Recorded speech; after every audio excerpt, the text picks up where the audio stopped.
I moved into apartment 304 on a Monday, sometime afternoon. The building was quiet, old, but not abandoned, with the kind of silence that doesn't scream empty. It just minds its own business. The hallway smelled like bleach and old books. The door to my unit creaked but held, and the lock clicked the way old locks do, stiff, deliberate, like it had grown tired of being opened and closed. The inside was clean. Too clean. The furniture left behind by the last tenant was all neutral tones and squared edges. Not cold, just impersonal. The kind of space you can make your own only if you stay long enough to forget who came before. I unpacked slowly, no rush. No one was waiting. That night, I made tea, sat by the small window facing the alley, and listened to nothing in particular. The building had thin walls but thick quiet. No upstairs stomping, no downstairs television, just the occasional tick of the fridge and the soft hum of my own thoughts. I slept late, not badly, just lightly. Every sound felt a little louder in the dark, every creak a little closer. Around 3 a.m., I woke without knowing why. No sound, no dream, just awake. I got up, drank some water, stared at the front door for a while, then went back to bed. The next night, it was the same. But the night after that, something changed. I woke again, this time at 3:18 a.m. I checked the clock without thinking, like my body knew the time before I looked. 3 knocks, soft, measured, exactly spaced. I froze, waited. No footsteps outside, no shadow.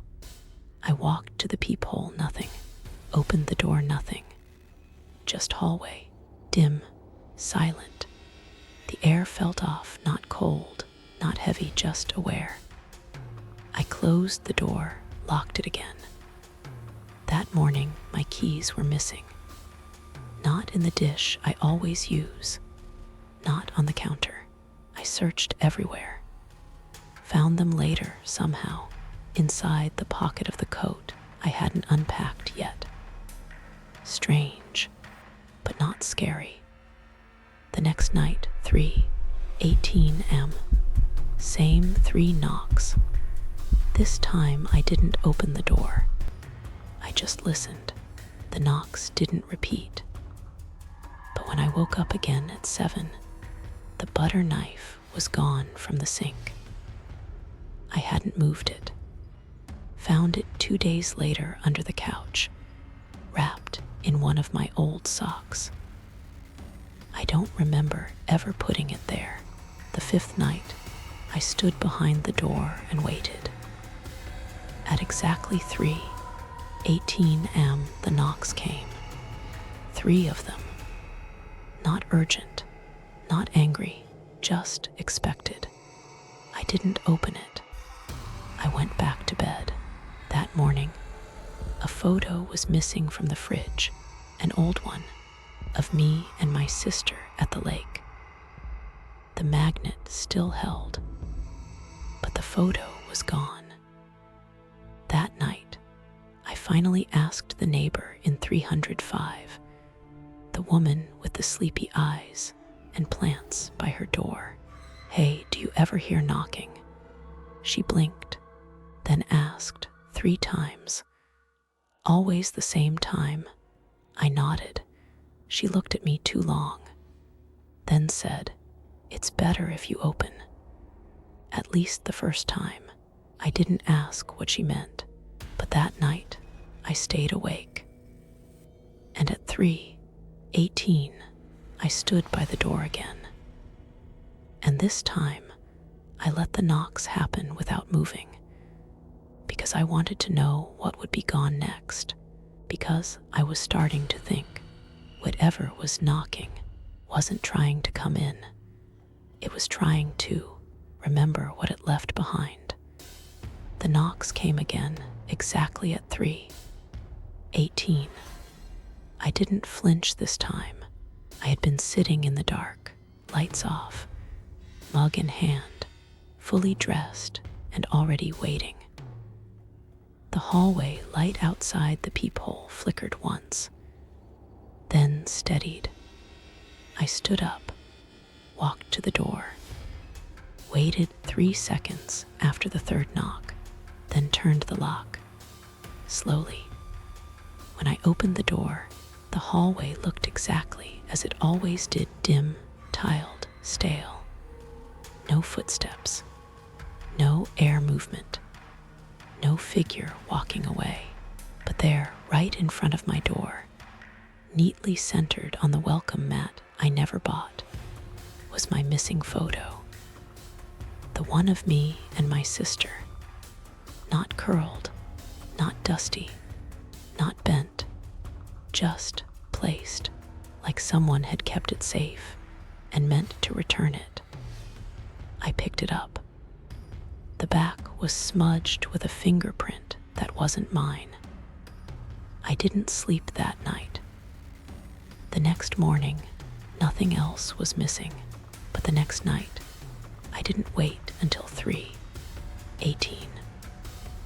I was already by the door at 3:10, and when the knock came, soft and precise, I opened without thinking.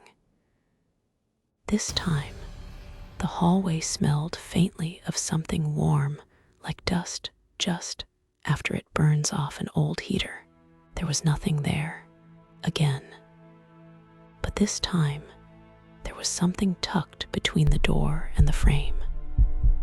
A key, flat, unmarked, but I recognized it. It was the backup key I'd lost 2 months ago in another apartment 3 cities back. I had given up looking for it, but it was here now. Clean, cold, waiting. I stepped out, just once, just far enough to look across the hallway. Apartment 303. Closed, quiet, no nameplate. I'd never seen anyone go in or out. I didn't try the key. I didn't want to know if it fit something I didn't own. I went back inside. That night, I heard something new. Not knocking, not creaking, just movement from inside the wall between my apartment and 303. 3 slow footsteps, then silence.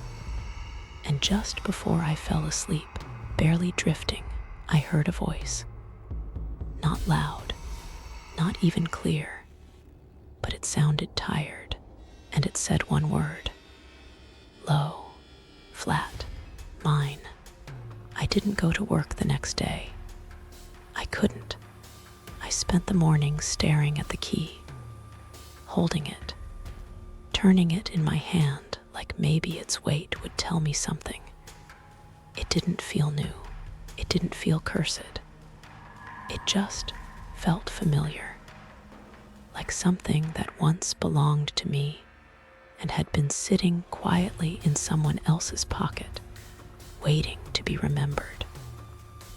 I waited until nightfall. I didn't turn on the lights.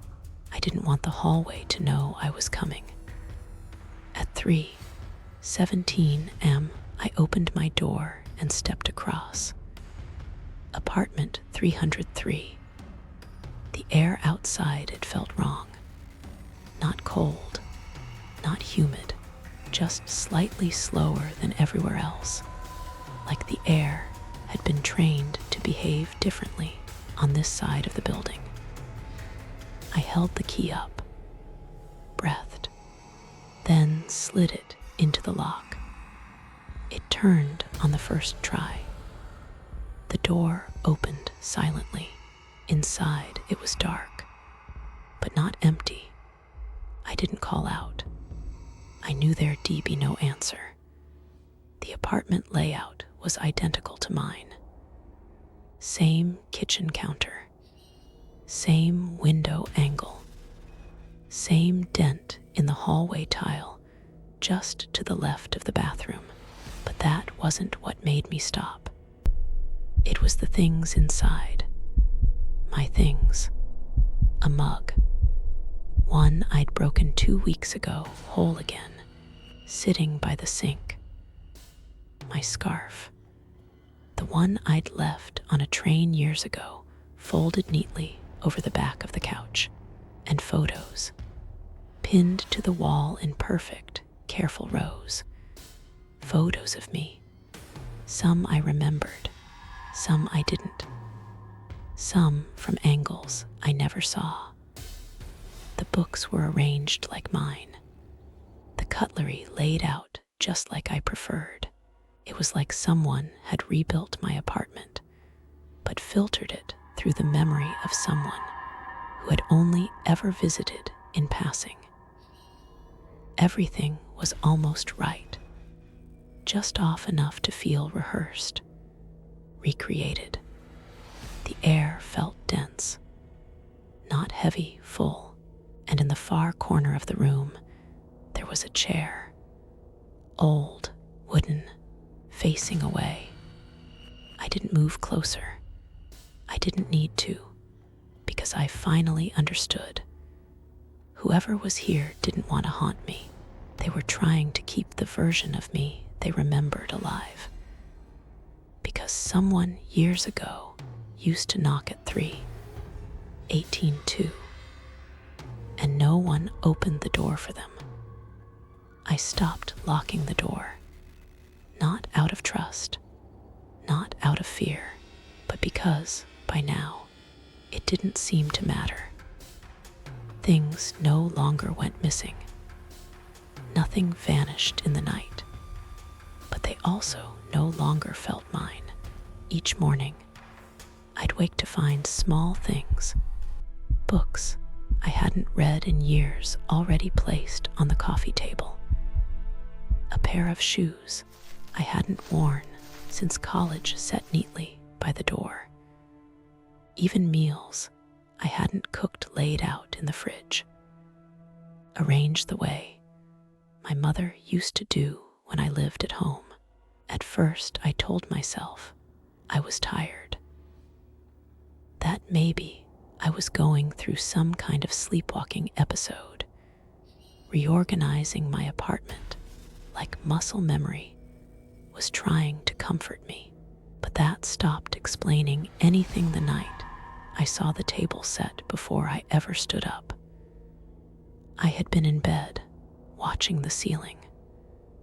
I hadn't moved, but the lights flickered at 3:18 as always, and when I finally stood and walked out to the living room, the teacup was already warm, already steeped, and the book I'd planned to pull off the shelf later that day was already open to the page I hadn't read since 2016.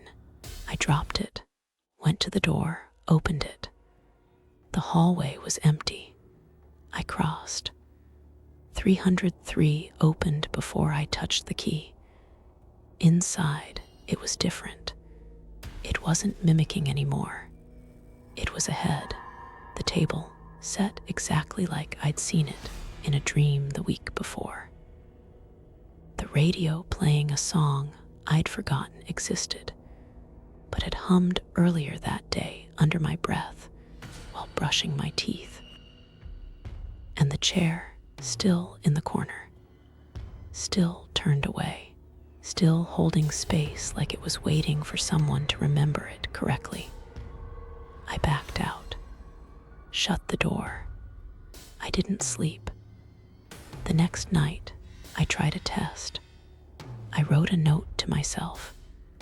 Just a simple line, make tea at 9. I hid it inside my pillowcase. I didn't read it again. At 8:58, the kettle whistled. I hadn't touched it. I hadn't gotten out of bed. That morning, I returned to 303. Everything was set for my day. Everything was already lived. Because the apartment across from mine wasn't watching. It was remembering. And the knocks at 3:18, they weren't someone trying to come in. They were someone trying to remind me that I had already been there, and maybe once I was the one who knocked.